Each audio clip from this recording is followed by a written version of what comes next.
اللہم صلی علی محمد وعلی آل محمد کما صلیت علی ابراہیم وعلی آل ابراہیم انک حمید مجید۔ اللہم بارک علی محمد وعلی آل محمد کما بارکت علی ابراہیم وعلی آل ابراہیم انک حمید مجید۔ اعوذ باللہ من الشیطان الرجیم، بسم اللہ الرحمن الرحیم۔ ولا تأكلوا أموالكم بينكم بالباطل وتدلوا بها إلى الحكام لتأكلوا فريقا من أموال الناس بالإثم وأنتم تعلمون يسألونك عن الأهلة قل هي مواقيت للناس والحج وليس البر بأن تأتوا البيوت من ظهورها ولكن البر من اتقى وأتوا البيوت من أبوابها واتقوا الله لعلكم تفلحون وقاتلوا في سبيل الله الذين يقاتلونكم ولا تعتدوا إن الله لا يحب المعتدين۔ ولا تاکلوا، اور نہ کھاؤ، اموالکم، اپنے مال، بینکم، اپنے درمیان، بالباطل، باطل ناجائز طریقے سے۔ اپنے مال کو ہم دوسری طرح یہ ترجمہ کر سکتے ہیں کہ ایک دوسرے کے مال کو، ولا تدلوا بہا، اور نہ اس کی پہنچ کرو، الی الحکام، حکام کی طرف۔ اس کے لیے جو ناجائز مال ہے اس کے لیے حکام تک پہنچ نہ کرو۔ پہنچ کے کئی طریقے ہیں۔ اپروچ کرنا، رشوت دے کے ناجائز طریقے سے وہ مال اپنے حق میں کرانا جو آپ کا ہے نہیں، یا سفارش کرا کے وہ مال اپنے حق میں کرانا جو آپ کا ہے نہیں۔ اور ناجائز مال کی بھی کئی قسمیں ہیں۔ ایک ہے کہ واضح طور پہ آپ کو پتہ ہے کہ وہ کس کا ہے، کسی کمزور کا مال ہے، آپ زبردستی اس پہ قبضہ کر رہے ہیں۔ اور ایک ہے کہ وہ بے نامی جائیداد ہے، کسی کی بھی نہیں ہے، آپ کی بھی نہیں ہے، تو آپ اس کے لیے حکام کو کچھ نہ کچھ لین دین کر کے تو وہ اپنے نام کروا لیں گے، تو وہ بھی ناجائز ہے۔ تو آپ کی تو نہیں ہے نا، آپ نے تو نہیں کمائی، لہذا اس وجہ سے آپ لے لیں کہ کیونکہ اس کا کوئی مالک اس وقت موجود نہیں ہے، لہذا خرد برد کر کے کھا لو، یہ بھی ناجائز ہے۔ ولا تدلوا بہا الی الحکام، اور اس کو حاصل کرنے کے لیے حکام تک پہنچ نہ کرو، رشوت نہ دو، سفارشیں نہ ڈلواؤ، اس مال کی حرص میں ناجائز مال اکٹھا نہ کرو۔ لتأکلوا فریقا، تاکہ کھا لے ایک گروہ، من اموال الناس، لوگوں کے مال کو۔ جو تگڑا گروہ ہے وہ لوگوں کے مال کو ہڑپ کرنے کے لیے اوپر پہنچ رکھتا ہو، secretary, additional secretary, assistant commissioner, commissioner آپ کے پہنچ ہے، تو آپ جناب اپنا اپروچ لڑاتے ہیں، جو آپ کے ہاتھ میں آتا ہے آپ اس کو کھا پی جاتے ہیں، بالاسم، گناہ کے ساتھ، وانتم تعلمون، اس حال میں کہ تم جانتے ہو، یعنی جانتے بوجھتے کہ یہ مال آپ کا نہیں ہے، اور پھر آپ جو بھی اس کے لیے ایفرٹ کریں، جو بھی ہیلے بہانے کریں، جو بھی محنت کریں، وہ ناجائز ہے۔ ایسے ہی ہے کہ رسول اللہ صلی اللہ علیہ وسلم نے واضح طور پہ یہ بیان فرما دیا۔ آپ کے سامنے کیس آیا، دو لوگ زمین کا جھگڑا لے کر آئے، تو رسول اللہ صلی اللہ علیہ وسلم نے ان کو واضح فرمایا، کہا کہ میں ایک انسان ہی تو ہوں، ہاں میرے سامنے چرب زبانی سے اگر کوئی ایک اپنا کیس پیش کر لے اور وہ اپنا کیس جیت کے اپنے حق میں فیصلہ کروا لے مجھ سے، تو وہ یاد رکھے کل اللہ کے ہاں پکڑا جائے گا۔ میں اس کا ضامن نہیں ہوں، میں ظاہری طور پہ آپ کی گفتگو سن کے فیصلہ کر سکتا ہوں، آپ کو معلوم ہے کہ حقیقت میں حقدار کون ہے۔ تو جو بھی یہ فیصلہ کروا کے اپنے حق میں ناجائز فیصلہ کروا لے گا مجھ سے، وہ میں اس کے بری ذمہ ہوں، کل اللہ کے ہاں اس کی پکڑ ہو جائے گی۔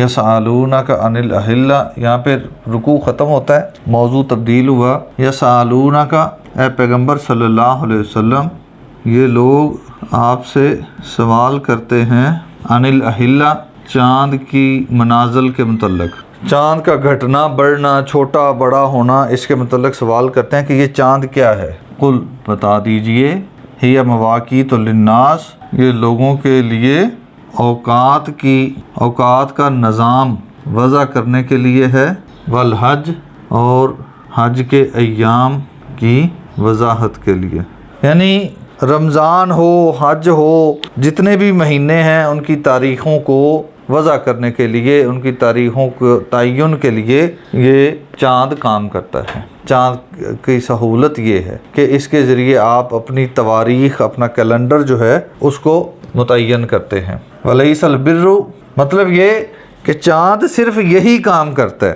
اس کے علاوہ جو چاند کے ساتھ آپ لوگوں نے اپنی قسمت کے فیصلے اور اپنی تاریخوں کے اندر منحوس اور دوسری جو ذہن میں رکھا ہوا ہے کہ یہ تاریخیں منحوس ہیں، یہ تاریخیں جو ہیں وہ قسمت والی ہیں، اس میں قسمت کے فیصلے زیادہ ہیں، ان طریقوں میں اگر کوئی کام کریں گے تو آپ کو نقصان ہوگا، ان طریقوں میں کام کریں گے تو فائدہ ہوگا، اس طرح کے جو قسمت اور نوست کے فیصلے ہیں یہ چاند کے ساتھ منسوب کرنا بالکل غلط ہے۔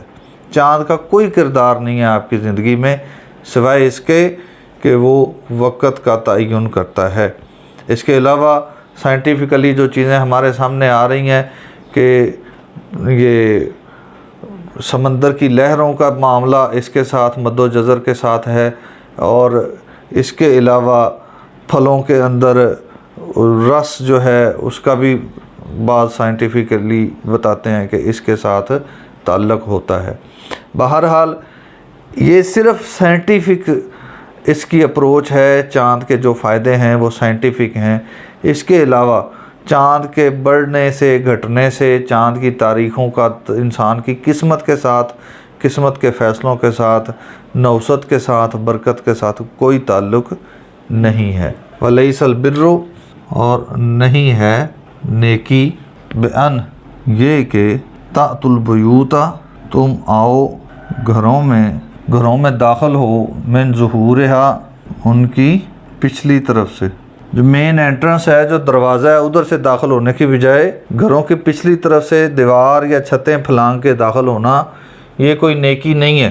وَلَٰكِنَّ الْبِرَّ اور لیکن نیکی یہ ہے، من اتقیٰ جو کوئی اللہ کی ناراضگی سے ڈر گیا، جو کوئی ڈر گیا، جس نے تقوی اختیار کیا، متقی ہو گیا، نیکی اس میں ہے۔ گھروں کو پھلانگنے میں نیکی نہیں ہے، دربار پہ پیدل جانے میں کوئی نیکی نہیں ہے، محرم میں اپنے آپ کو زنجیروں میں باندھ لینے میں کوئی نیکی نہیں ہے۔ اس طرح کی جتنی بھی حرکتیں کر لیں، یہ فلاں کے نظر میں آپ نے یہ کر لیا، آپ نے بودی رکھ لی ہے حسن و حسین کے نام پہ، جناب وہ بال نہیں کاٹنے، اس طرح کے جتنی حرکتیں ہیں اس میں کوئی نیکی نہیں ہے، اس کا کوئی فائدہ نہیں ہے، یہ صرف شرک ہے اور اللہ کے ساتھ دوسروں کو شامل کرنا ہے اور اللہ کی نافرمانی ہے۔ تو اللہ تعالیٰ فرمانے وَأْتُوا الْبُيُوتَ مِنْ أَبْوَابِهَا انسانوں کی طرح آؤ اپنے گھروں میں دروازوں سے۔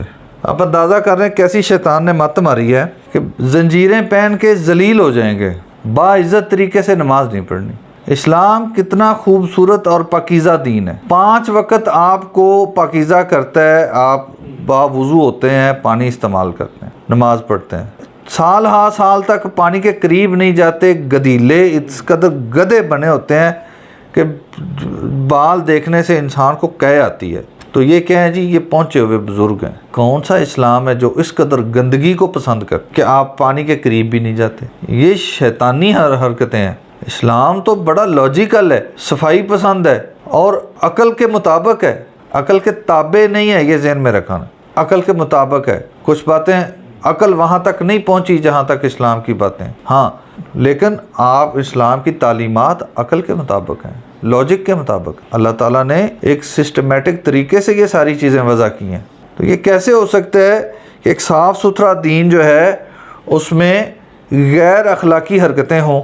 انسان دیواریں پھلانگ رہا ہے، اس سے کیا فائدہ ہوگا؟ یہ تو جانوروں کی، جاہلوں کی حرکتیں ہیں، یہی تو بات کر رہے ہیں، یہ تو جاہلوں کی حرکتیں ہیں نا۔ یہ عقیدہ جاہلوں کا ہو سکتا ہے، ایک دیندار کا جس کا اللہ کے ساتھ تعلق ہو یہ عقیدہ نہیں ہو سکتا۔ واتقوا اللہ اور اللہ سے ڈر جاؤ، اللہ کی پکڑ سے ڈر جاؤ، لعلکم تاکہ تم تفلحون کامیاب ہو جاؤ، فلاح پا جاؤ۔ وقاتلوا فی سبیل اللہ، اور اللہ کے راستے میں جہاد کرو، قتال کرو، لڑائی کرو، الذین، ان لوگوں سے، یقاتلونکم، جو تم سے لڑائی کریں، ولا تعتدوا، اور زیادتی نہ کرو۔ دیکھیں یہ کتنا خوبصورت دین ہے کہ لڑائی میں بھی آداب ہیں، کہ دشمن کے ساتھ لڑائی کرنی ہے تو صرف ان کو مارنا ہے جو لڑائی کے لیے سامنے آئے، اس کے علاوہ زیادتی نہیں کرنی۔ اسلام نے کیا آداب بتائے ہیں؟ بوڑھوں کو نہیں مارنا، بچوں کو نہیں مارنا، خواتین کو نہیں مارنا، جو گھر میں چھپ جائے اس کو نہیں مارنا، ان کے جانوروں کو نہیں مارنا، ان کی فصلوں کو نہیں کاٹنا۔ یہ کیسے، وہ فصلیں درخت ایک ہی چیز ہے، کیسے آداب ہیں؟ اس سے پرامن لڑائی ہو سکتی ہے کوئی؟ پرامن لڑائی، میں جان بوجھ کے دو متضاد لفظ استعمال کر رہا ہوں کہ کسی چیز کو نقصان ہی نہیں دینا، صرف اس کو نقصان دینا ہے جو آپ کے سامنے آئے اور لڑائی کرے۔ اس طرح کے کوئی آداب، دنیا کی کوئی قوم اس طرح کے آداب رکھتی ہے؟ سب سے پہلے وہ آپ کی چڑھائی بچوں اور عورتوں پہ کرتے ہیں، معصوموں پہ، لاچاروں پہ، ہسپتالوں پہ بمباری کرتے ہیں، اور سب سے زیادہ وہ نقصان ہی ان لوگوں کو پہنچاتے ہیں۔ فلسطین میں جو کام ہو رہا ہے وہ کیا ہو رہا ہے؟ یہی ہو رہا ہے۔ ان اللہ، بے شک اللہ تعالی، لا یحب، پسند نہیں فرماتا، المعتدین، حد سے گزرنے والوں کو، زیادتی کرنے والوں کو۔ اللہ تعالیٰ سمجھنے اور عمل کرنے کی توفیق عطا فرمائے۔